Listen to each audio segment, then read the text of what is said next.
Luzon, magandang hapon. Visayas, magandang hapon. Mindanao, Pilipinas. Ang oras 8 minuto makalipas ang alas 4. Uy! Nakapag-break ka na ba?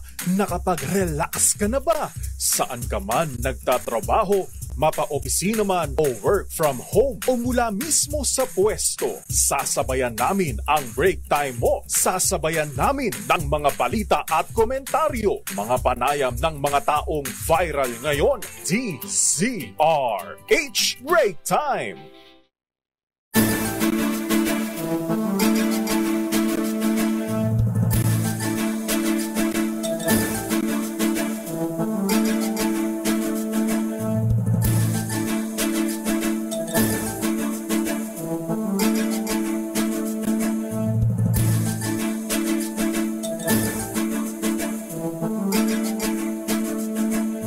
Magandang hapon, Pilipinas.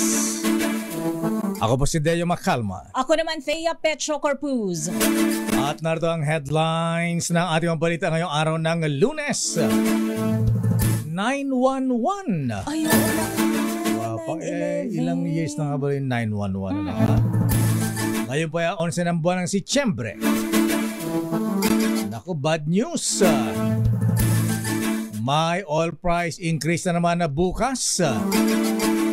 Diesel tatas ng 40 sentimos. 20 centavos naman per liter sa gasolina at kerosene. Fuel subsidy sa 1.3 milyong tsuper na nasa pool ng oil price hike kasadong ipamahagi ngayong linggong ito ayon yan sa DOTR. Hirit na magdeklara ng National Rice Emergency ang Pangulong Marcos. Inabla ng Department of Trade and Industry. Pamamahagi ng ayuda sa mga apektado ng price cap sa bigas sa National Capital Region pumalo sa 4.5 milyong piso ayon sa DSWD. Pilipinas pinaganda sa worst case scenario sa West Philippine Sea. Pangulong Marcos pinaghinahinay sa mga tirada kontra China. 80 milyong pisong pondo para sa Pag-asa Island tinawag na katiting. Dagdag pondo isinusulong sa Kongreso. Dating NTF-ELCAC spokesperson Undersecretary Lorraine Badoy kinaso na isang media man ng 2 million pesos civil damage suit dahil naman sa ginawang red tagging. Higit 100 kandidato sa barangay at SK elections lumabag sa premature campaigning ayon sa COMELEC.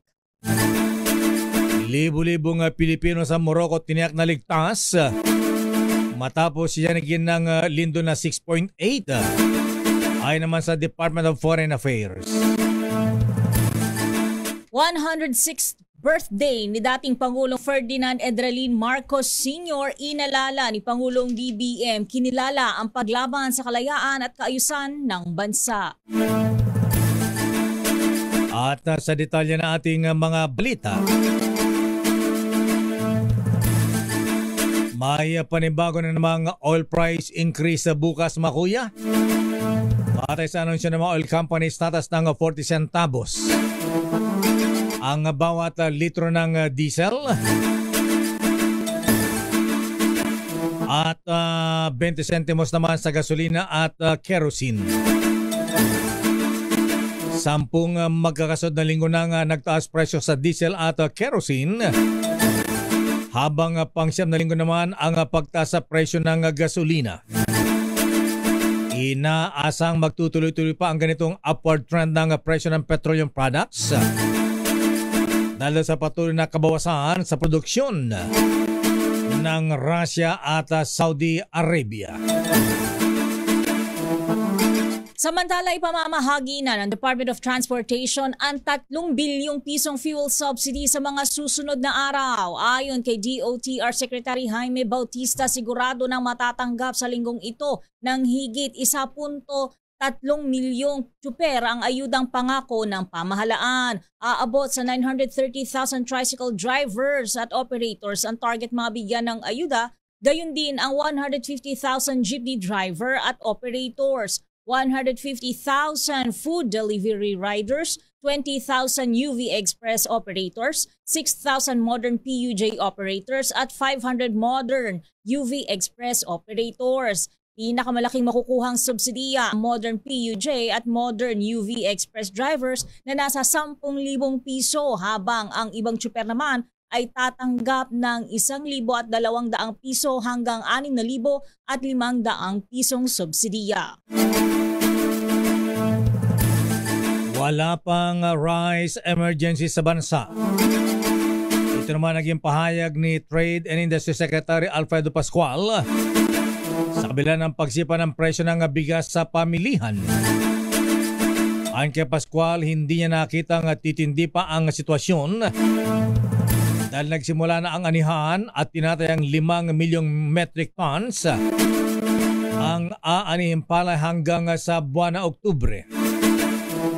Bago nitang nagay ng panukala si Congresswoman Estela Kimbo ng Marikina para bigyan ng kapangyarihan ng Pangulong Marcos na magdeklara ng National Rice Emergency.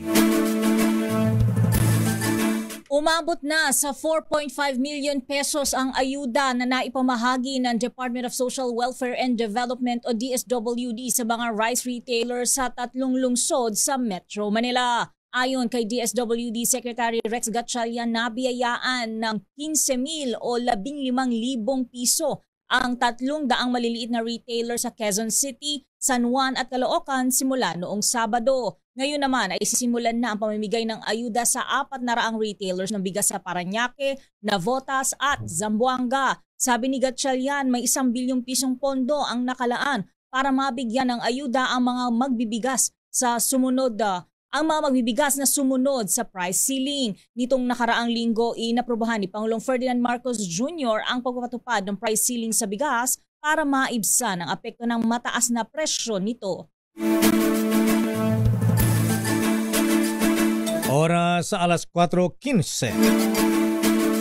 Nilinaw naman ni Finance Secretary Benjamin Diokno na suportado ng economic team ang ipinatupad ng Malacanang na price ceiling sa bigas.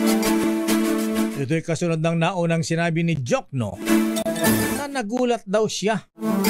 Nasyak daw siya at ang economic team nang ipalabas ng Pangulong Marcos ang Executive Order number 39 na nagtatakda ng price cap sa presyo ng bigas. Ayon kay Diokno, sang-ayon naman daw sila sa Executive Order number 39 para tumatag ang presyo ng bigas at agarang makatulong makaginhawa ang mga mamamayan. Nakita rin ng economic team ang kautusan bilang essential stopgap measure kasabay ng karagdagang hakbangin para makamit ang long-term price stability ng bigas.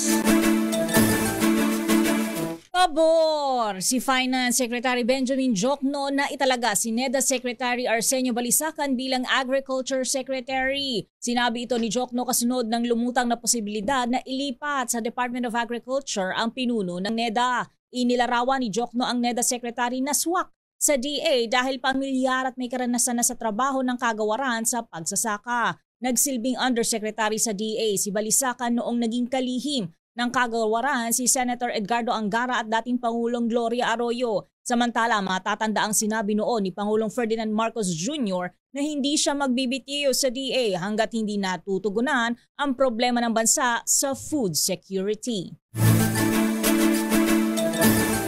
Dapat daw paghandaan ng bansa ang worst case scenario dahil sa patuloy na tensyon sa West Philippine Sea dahil sa ginagawa ng China. Ito naman ang payo ng defense and security expert na si Professor Romel Banlawi. Kasunod ng panibagong dangerous maneuver ng Chinese Coast Guard sa mga barko ng Philippine Coast Guard noong araw ng Biyernes. Ganito ang pahayag ni Professor Banlawi. Sa aking pananaw, ang China ay naghihintay lamang ng tamang pagkakataon para i-justify yung kanilang paggamit ng dahas laban sa akin. sa atin. At ang paggamit ng gas na yon ay depende sa gagawin din natin pag-uugali sa area na yan. Paris yung ginawa nila sa Scarborough Shoal. Hinintay lang talaga nila yung pagkakataon na yan na magkamali tayo hanggang sa tinikover nila yung Scarborough Shoal. Sinabi pa ni Professor Banlawi na baka daw lumala ang magirian kaya't dapat handa ang Pilipinas sakaling mangyari ito anumang oras. Sinabi pa ng profesor na dapat alam ng Pilipinas kung hanggang saan ang kakayahan ng AFP at kung hanggang saan kayang sumuporta ang Amerika bilang depensa sa Pilipinas. Nartong muli si Professor Banlawi.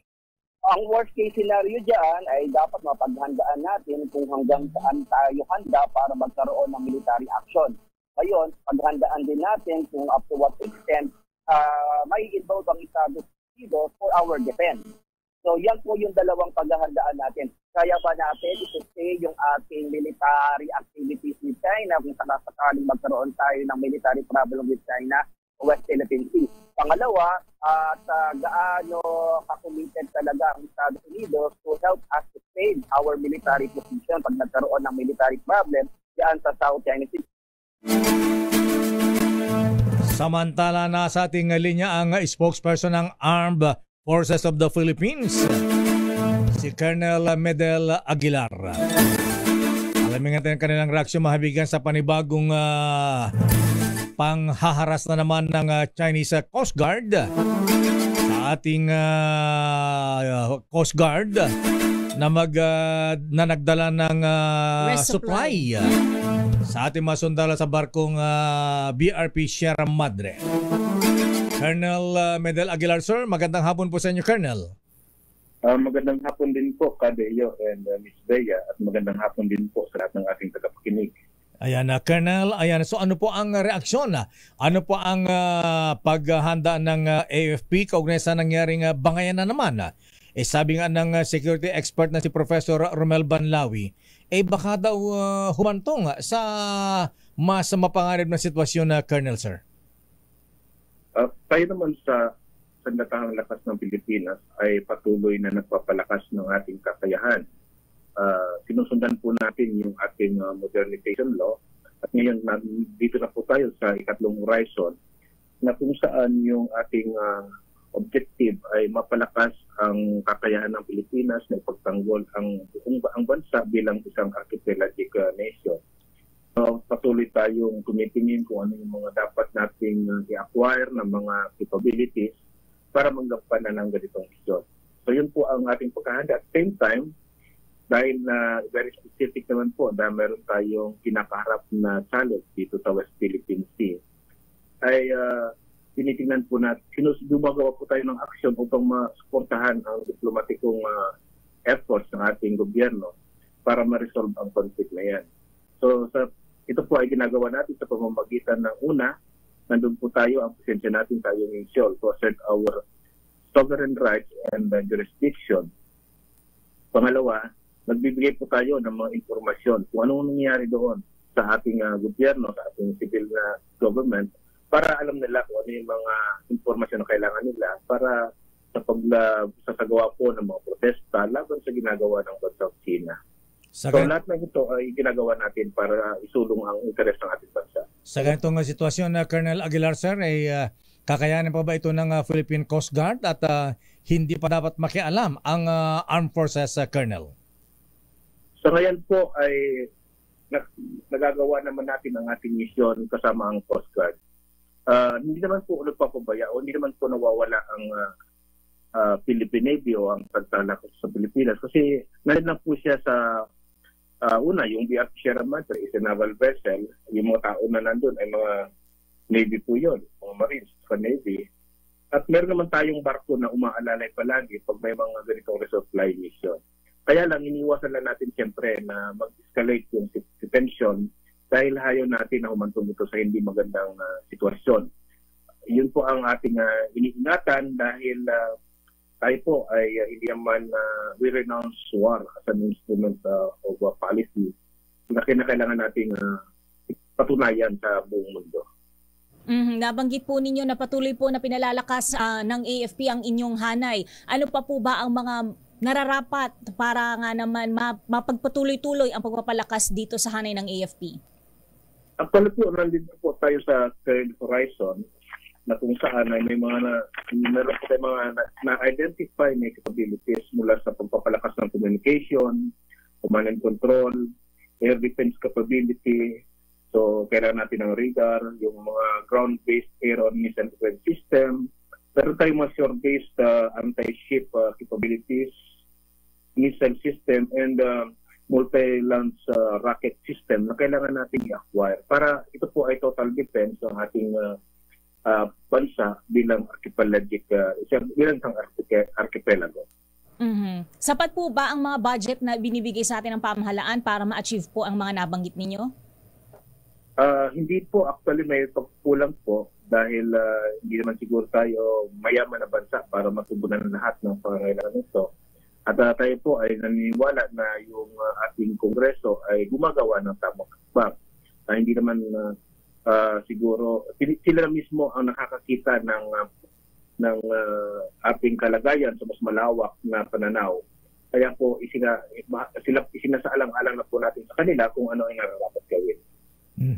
At anong reaksyon sa sinabi ni Professor Banlawi na dapat ay paghandaan natin ang worst case scenario in case na magkatensyon dyan sa West Philippine Sea, Colonel Aguilar, sir? Palagi naman po tayo na mayroong ganong pananaw. Expect for the worst, hope for the best. So nakikita natin sa panahon ngayon, although hindi naman talaga ang nakikita po natin yan na magtaas po ang pressure laban sa China dahil alam po ng buong mundo kung ano ang nangyayari. Siguro ito pa rin po dahil sa teknolohiya na available sa atin ngayon. Nakita niyo naman nung habang ginagawa po yung ating resupply mission ay meron na agad nagbabato ng mga video at tumatawag para malaman kaagad ng buong mundo kung ano nangyayari. So ito po ay palagay ko ay isa sa alang-alang din ng bansang China kung paano nila bibigyan ng tamang direksyon o iya ang mga Coast Guard nila. Kasi sa interview po nung nakaraang Sabado, sinabi ko naman na the Coast Guard of China is a misplaced bully. Nasabi ko siya na misplaced dahil wala naman talagang dahilan para manatili sila doon. Ito po ay klaro sa UNCLOS. Ito po ay tinuldukan ng arbitral award. At ito naman ay kinukundina ng mga ibang bansa. So, kung makikita natin, wala naman talagang pumapanig sa China. I don't know kung mayroong bansa na para bang they will sacrifice everything just for that, na parang ma-isolate ka na because what you are doing is actually in violation of international law. Okay. Colonel Medel, sir, maraming salamat. Magandang hapon po sa inyo. Thank you. Maraming salamat din po at mabuhay po kayo. Kaibigan Colonel Medel Aguilar, ang spokesman ng Armed Forces of the Philippines. Babalikan po natin ilang pang detalye na ating mga balita. Dating NTF-ELCAC spokesperson Yusek Lorena Badoy kinasuhan ng isang mediaman ng 2 million pesos na damage suit dahil sa red tagging. Samantala may higit 100 kandidato sa barangay at SK elections abay lumabag daw po sa premature campaigning.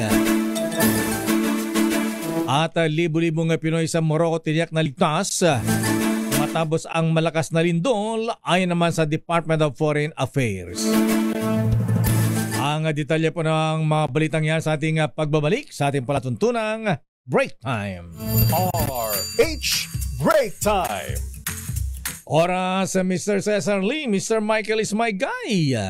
Alas 4:27. Sa'yo, kundi Christmas card. Pero di bale, andito naman ako, di ba? Mas mahal mo ako kaysa sa Christmas card, di ba? Pero meron pa akong isang regalo sa'yo. Ibubulong ko sa'yo. Do you know that I love you very, very much? Said I'll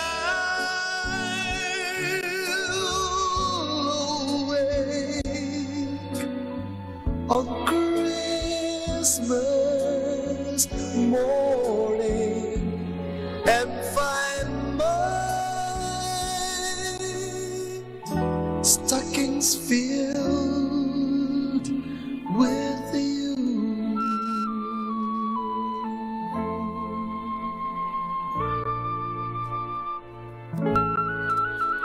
Ilang days before Christmas, Miss Thea? 105. Wow, 105 na kayo. ang bilis.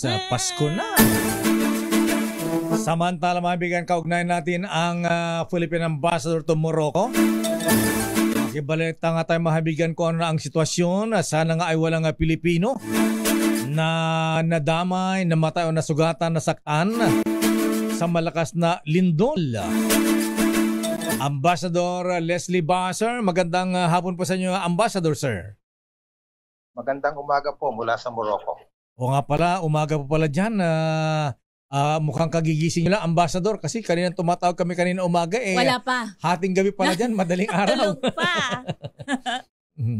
Magandang hapon po. Ayan.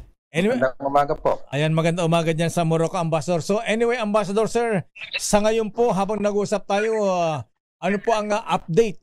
Sana nga po, wala nga po ba talagang Pinoy na nadamay sa mga namatay at nasugatan sa nangyaring lindol dyan, sir? Well, kapapalabas pa lang po namin ang aming third advisory ngayong araw na ito. And Opo. then binanggit po namin na ang reports po ngayon coming from the Moroccan government is that 2,122 have died from the earthquake, while 2,421 are seriously injured. Thus far po, sa awa po ng Diyos, wala pong kababayan natin ang napabalita na kasama sa mga bilang ng mga na-injured o naapektuhan itong lindol na ito. Mhm. Sa anong trabaho ng mga Filipino karamihan dyan sa Morocco, Ambassador Baha, sir? Well, they work in various industries. May mga engineers po tayo, may mga lab tech technicians, may mga spa workers, hotel workers, at meron din po sa mga bahay. Mhm. At saan po sila tumutuloy ngayon? Hindi ba naapektuhan yung kanilang mga pinapasukan at tinitirahan, Ambassador, sir? Nandun po rin sila sa kanilang mga tinitirahan right now, whether they are living, whether they're office workers or sa mga kasambahay na nakatira sa mga employer nila. Thus far po, ang report lang namin is that when the earthquake struck, they stepped outside nung sa mga tinitirahan nila and stayed for a few hours outside. Pero ngayon po, wala po kaming report na wala na may nakatira pa po sa labas ng mga bahay nila. Nakabalik na po halos lahat ang mga tao rin dito except for those who were severely affected by the earthquake in Al Hous. Wala po bang mga aftershocks sa Ambassador Baha, sir? There were a few aftershocks that happened. One which was reported to be 5.9. That happened after the big earthquake of September 8. And then yesterday there was a 4.5 aftershock, but that was not felt here in Rabat. Mhm. Ito po ba ang kauna-unahang pagkakataon na niyanig ng ganito kalakas na lindol ang Morocco? The last major one was in 2004 in another part of Morocco, in Al Hoceima. Pero hindi po ganoong kalaki ang nasawi noong panahong yon. In 1960, there was one big earthquake which leveled the city of Agadir. I think around 12,000 people perished during that time. Mhm. Ambassador, sir, so kumusta po yung mga opisina o pinapasukan ng ating mga OFWs? Hindi po ba nasira at tuloy ba yung kanilang trabaho, Ambassador, sir? Dahil nga po ang epicenter ng lindol ay nasa rural area at sa may bandang bulubundukin, wala pong naapektuhan tayong kababayan at saka yung kanilang pinagtatrabahuhan at tinitirahan ay hindi rin naapektuhan. Sa city, hindi masyadong apektado, Ambassador, sir? Opo. Ayan, oho. Yung pong embassy natin, kumusta po sa inyong lugar, Ambassador, sir? Wala po bang mga napinsala dyan? Okay naman po. Nung binisita nga po agad namin nung Saturday morning, wala naman pong nasira. Okay naman po lahat. Pinasyalan po natin ang iba-ibang neighborhood dito sa Rabat. Wala rin naman po normal po. I have been asked whether namatay ang ilaw o naputulan ng tubig. Wala pong nangyaring gano'n. Not even in Marrakesh. Business as usual dyan po sa area ninyo, Ambassador. Ganon po. Opo. Ayan na. Malayo ba gaano kalayo kumbaga sa Pilipinas, sir? Halimbawa from Metro Manila, gaano ang layo ng mga malakas na tinamaan ng Lindola, Ambassador, sir? We're about 500 kilometers away from the epicenter. So from Manila. Ilocos lang. Ayan, Ilocos. Medyo may kalayuan. So kumbaga nasa Metro Manila kayo, ang tinamaan ng Lindol bandang Ilocos o kaya Bicol Province, Bicol Region, Ambassador, so malayo sa inyo. Opo. So ano ang advice natin sa ating mga kababayan dyan sa Morocco, Ambassador Baha, sir? Well, if you were able to check our advisory through our Facebook page and through our website, palagi pinaalanan po namin ang ating mga kababayan dito na mag-ingat, at lalo na po kung may mga aftershocks. Nagpalabas din po kami ng mga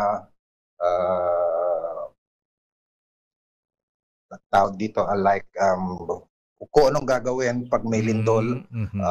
And then we have also given out the hotline of the embassy plus that they can contact pag may kailangan po, kung may nasaktan, kung may iba pang nangyari sa kanila. So we're in complete touch. I failed to mention earlier that we've been checking with the community leaders daily kung meron pong ma-report sa kanila yung mga kasamahan nila, saan man silang lugar nakatira. Thus far, thank God, wala po ng Diyos, wala pong masamang balita na napapaabot sa amin dito sa Pasuguan. Ayun, maraming magandang balita, Ambassador, sir. At sana nga ay wala na nga. Ayan na. Sana walang humabol na bilang. So nga po. Okay, Ambassador Baha, sir, maraming salamat po at sa inyong update. Magandang umaga po sa inyo dyan sa Morocco. Thank you. Maraming salamat din po. Mga kaibigan, Philippine Ambassador to Morocco, Ambassador Leslie Baha. Parang din natin natanong kung pinsan ba ito ni Jerry Baha. Oo nga parang hawigan kawangis. Kaya anak ba ito ni dating Ambassador Lauro Baha, Mr. Espiritu? Pamangkin daw lakay, sabi ni Sherwin kanina. Kaya pala makalma rin, cool na cool. Ganyan din ang children. Hindi si Ambassador Lauro Baha. Samantala sa iba pang mga balita, pinuna ng Kongreso ang 80 milyong piso inila na pondo sa panukalang 2024 National Budget para sa upgrading ng mga pasilidad sa Pag-asa Island sa may Palawan. Ang kay House Deputy Speaker Ralph Recto, katumbas lamang ito ng halaga ng pagpapatayo ng frontline military outpost sa gitna ng karagatan na puno ng tensyon. Sinusulong na taasan pa ang 80 million budget sa pamagitan ng budget errata habang tinatalakay pa ang pondo. 80 million lang. Abay, malaki pa yung intelligence fund ng ilang ahensya ng gobyerno. Sabi ni Claro M. Recto. Sabi ni Ralph Recto, dapat matuloy ang improvement at expansion sa Pag-asa Island sa harap ng patuloy na pagpapalawak ng China sa nasabing lugar.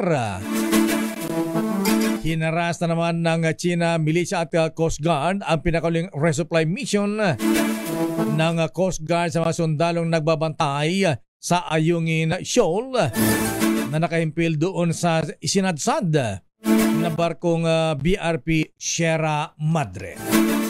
Samantala, pinasalamatan ni Vice President Sara Duterte si Pangulong Ferdinand Marcos Jr. at mga opisyal ng administrasyon sa pag-aproba at pagsuporta sa confidential funds ng Office of the Vice President. Sa kabilang dako, binuweltahan naman ng Vice Presidente sina Senator Risa Ontiveros at ACT Teachers Party List Representative Franz Castro. Tinawag nito si Ontiveros na magaling sa drama na hindi naman kayang patunayan na iligal ang paggamit ng OVP ng confidential funds noong 2022.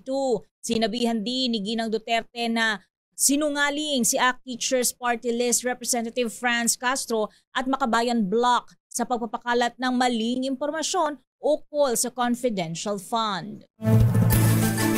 Ano nga sabi kay Senator Risa Ontiveros? Magaling lang daw sa drama. Oo, lakay. Drama queen.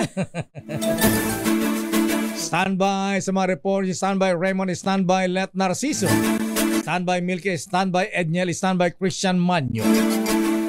Kinasan ng 2 milyong pisong civil damage suit.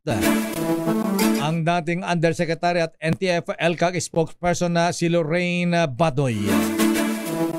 Ang nagsampa ng kaso at tumingin ng 2 milyon na danyos ay ang media man na si Atom Araulio. Si Atom. Si Atom pala, ha? Nasa GMA7 ba itong si Atom, ha?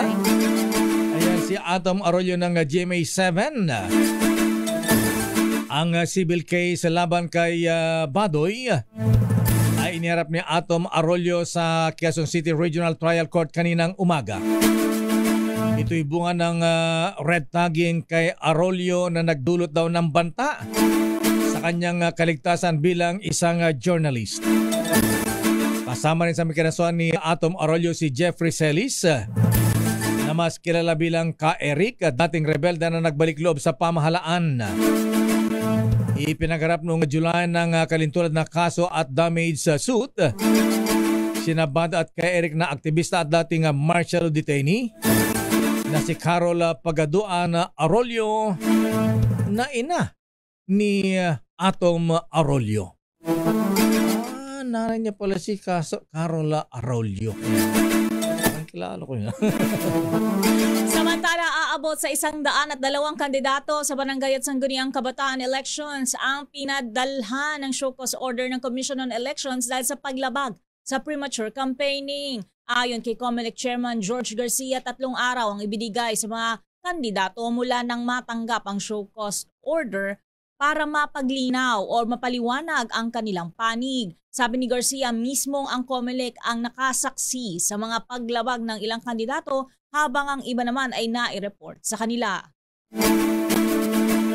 Samantala sa ating mga report sa Confidential at Intelligence Fund na hinihingi ng civilian agencies, ililipat daw sa Philippine Navy at Philippine Coast Guard. Ayon kay Senate President Juan Miguel Zubiri, abay dapat lang, ha? Kasi mga ibang ahensya ng gobyerno na di naman kailangan ng intelligence fund, tama, ilaan na lang sa Navy at Coast Guard. Yan. Pambili ng umaandar na barko. Water cannon. Ang dami binanggit kanina sa listahan lang. Hindi ko na matandaan eh. Siyempre, mga barko ang kailangan natin dyan na may missile ba?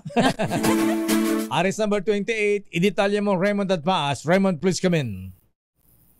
Mayor Mistaya, may mawawalan o kaya ay matatapisa ng CIF o Confidential Intelligence Fund ng mga civilian agencies para sa susunod na taon para ilipat ito sa Philippine Navy at Philippine Coast Guard. Ayon kay Senate President Juan Miguel Zubiri, desisyon ito ng Senado kasunod ng pinakabagong pangaras ng China sa resupply mission ng pamahalaan sa Ayungin Shoal. Sinabi ni Zubiri na nakakaawa ang Coast Guard na tumatanggap lang ng 10 milyong pisong intelligence fund kumpara sa 100 milyon sa mga civilian agencies. Sa kabila ito ng kanilang napakalaking responsibilidad na bantayan ng ating teritoryo sa West Philippine Sea. 10.14 billion pesos ang kabuang CIF na hiningi ng pamahalaan para sa susunod na taon. Mahigit na kalahati nito ay para sa Office of the President. Hiwalay pa ang 50 million pisong CIF para sa DA na ang Pangulo din ang kalihim.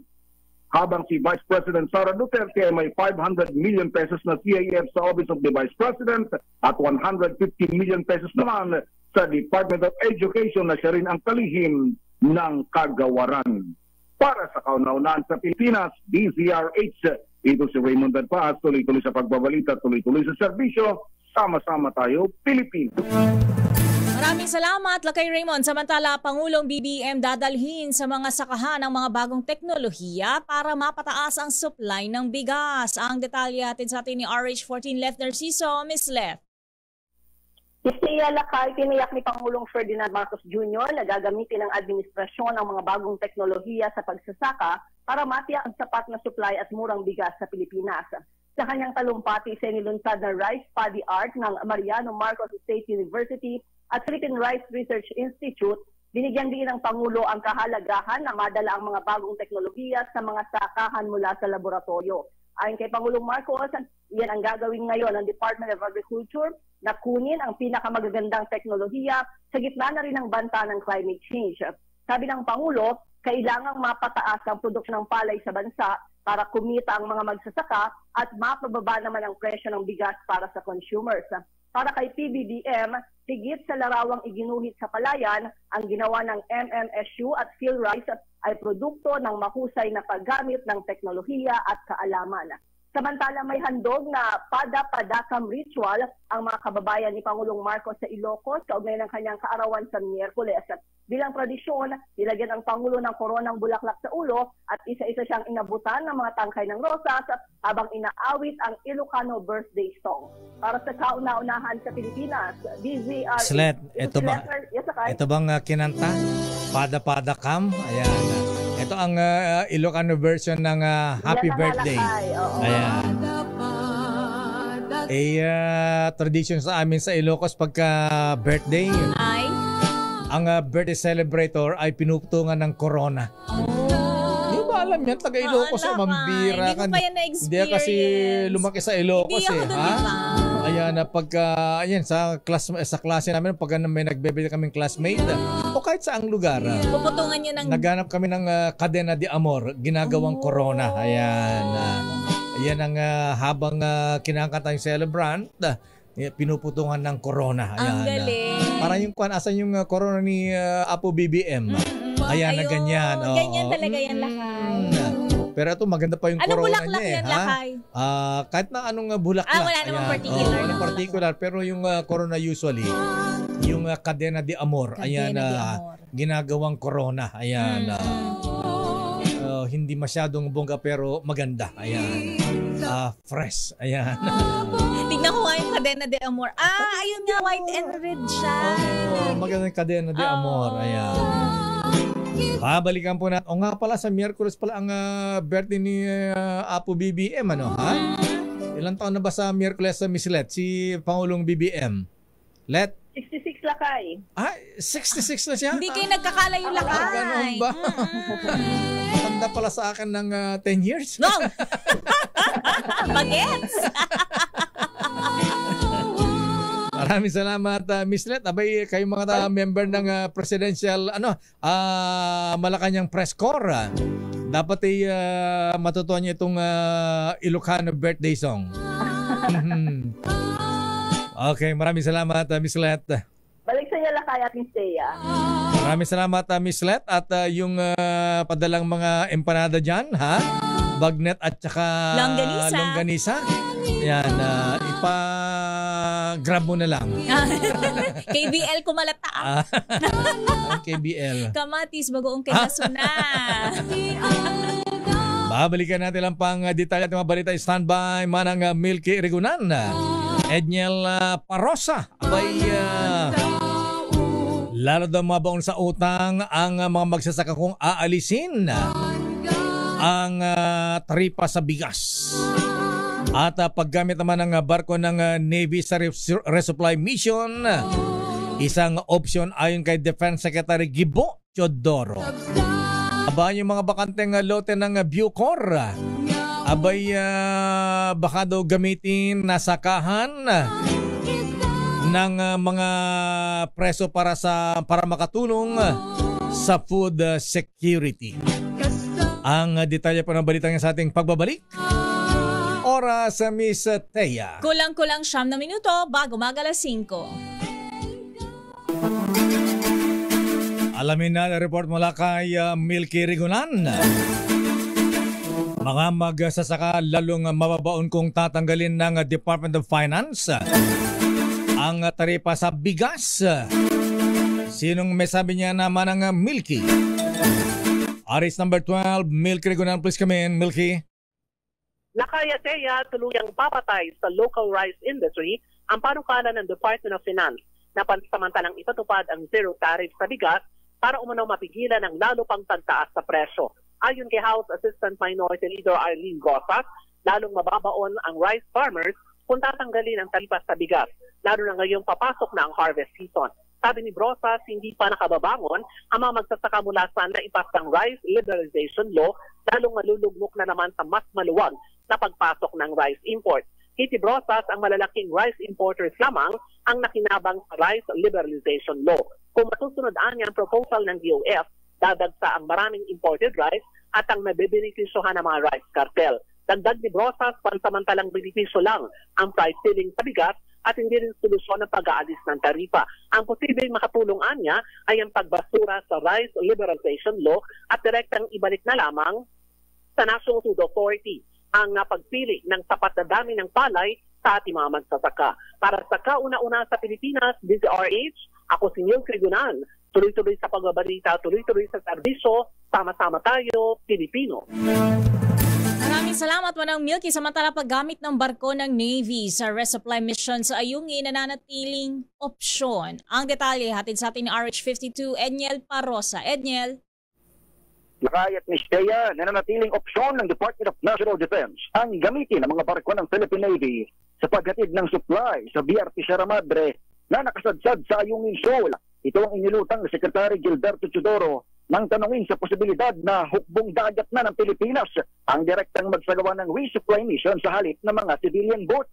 Sa ngayon kasi, civilian ships na Unaiza 1 at 2 ang pinagkakarga ng Navy sa mga supplies na ipinahati nito sa nakakomisyon pang barko ng Pilipinas sa Ayungin, guardado ng Philippine Coast Guard at iniikutan naman ng mga military ship. Pero dumistansang kalihim at sinabing babatay pa rin siya sa rekomendasyon ng AFP at ng National Security Council bilang operational ang hakbang at nakadepende sa tawag ng sitwasyon.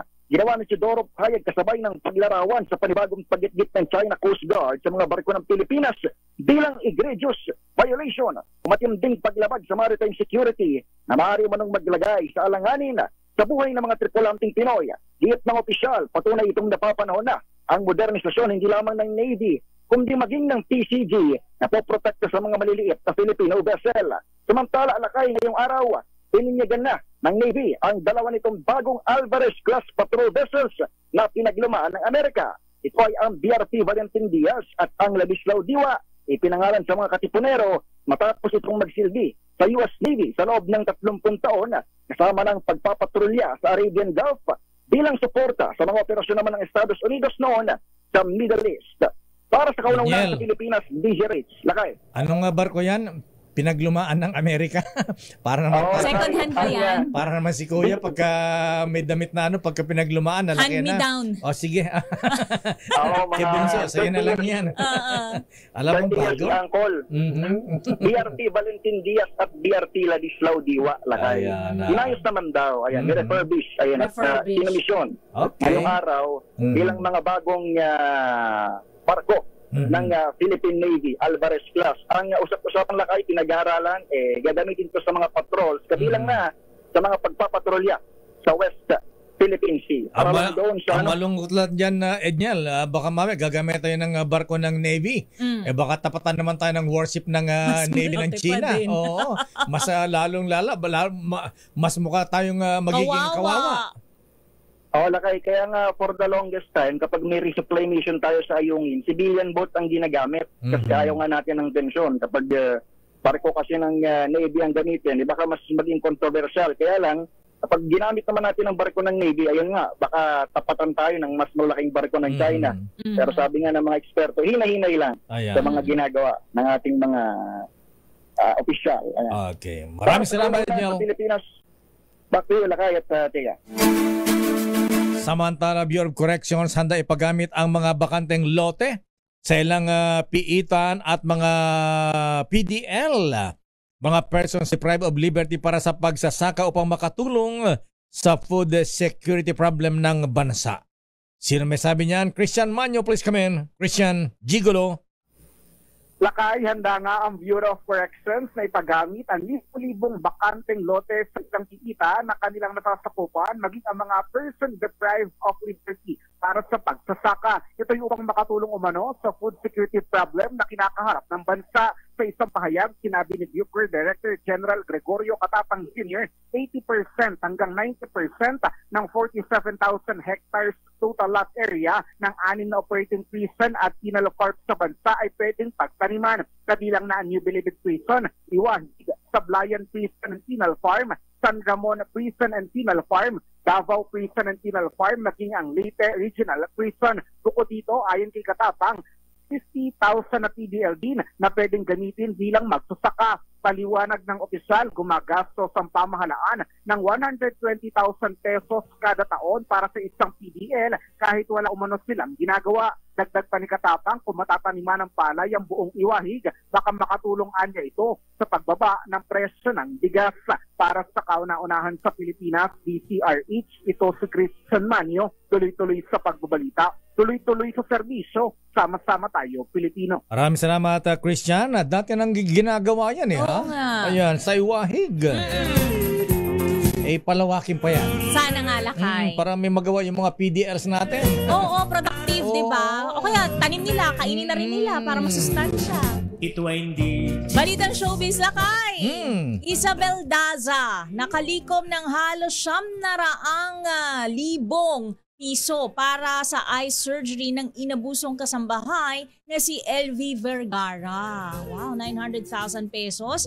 I-detalye mo nga yan, Aliyah, ikatlo, the fourth. Halos 1 milyon na yan. Konti na lang. Miss Aliyah. Diyan na yun? Wala, na-traffic. Ay, ito na, Lakay. Oo. Bagal mo. Itong Biyernes ay naglunsad nga ang fundraising campaign ng aktres na si Isabel Daza para sa sambahay sa Occidental Mindoro na si LV Vergara na minaltrato umano ng kanyang amo. Dahilan para mabulag ang mga mata nito. Kung matatandaan natin na kaya't Miss Thea, ay kwinento ni LV na sinusuntok siya at inuuntog sa pader ng mga amo at tinatadyakan rin. At may pagkakataon pang araw na binato siya ng mesa. Sa Instagram post ni Isabel, kailangan umanong operahan ang isa sa mga mata ni Nanay LV para mabalik sa normal ang paningin nito. Target anya ng kanyang fundraising ay ang makalikom ng pondo para sa pagkain, tirahan at medical support ng kasambahay. At matapos nga ang 5 araw ay nakalikom na ng 894,000 pesos si Isabel. Malayong-malayo na kumpara sa target niyang 300,000 pesos. Ayon naman kay Isabel, direktang matatanggap ni Nanay LV ang cash at hindi ito dadaan sa anumang organisasyon. Para sa Break Time Showbiz, ito si Aliyah Ikatlo, tuloy-tuloy sa pagbabalita. Miss Aliyah, si paano to? Si LV Vergara, Lakay. Hindi, yung si Daza. Anak to ni Gloria Diaz, di ba? Si Miss Universe. Yes, tama ka dyan, Lakay. Anak ito ni Gloria Diaz. Ayan, galing ang bait. Ayan. Okay, maraming salamat, Miss Aliyah. Back to you, Lakay at Miss Thea. Maraming salamat, Miss Aliyah Ikatlo the Fourth. At bago tayo magwakas, batiin din natin ang mga ka-birthday ni Apo Ferdinand Ederlin Marcos Sr. Dami yan, Lakay. Ayan, happy birthday Dr. Ernie Domingo. Ayan, dati yung kasamang rumboy ito. Kay Kuyang Illustrious Potentate Rombar ng Aguilas Shriners dyan sa may dyan Santos City. At ganoon din kay Dr. Noela Laksamana. Oy, Mr. Boy Suplico, Mr. Ismael Lapiña at Mr. Rolly Borja. Happy birthday. At ganoon din kay Noble Arman Alcala ng Katimugan Shrine Club. At Congressman Mujib Hataman, Kuyang Ferdy Moreno at Kuyang Father Ernie Simatu. Happy birthday po sa inyong lahat. At yan ang kabuhan natin palatuntunan ng break time. Batin din natin advance happy birthday si Apo BBM. Oo nga. Magkasunod sila. Sa Wednesday, Lakay, isang araw lang pagitan, Ayan, September 13 pala ang Pangulong BBM. At 66 na siya. Oo, 66 lang to. Puputungan na naman siya ng flower crown. Ayan, corona. Ako po si Dayo Makalma. Ako naman, Thea Petro Corpus. Mga balansyadong balita susunod na Chairman of the Board. na tuwan-tuwa ang proud father, parent. Naks. Dahil magna cum laude ang kanyang anak na si Joshua. Joshua ba? Sisiu. Ng De La Salle University. Las Marinas, Cavite. Congratulations. At Miss Kay Karen Oyong. Bye-bye.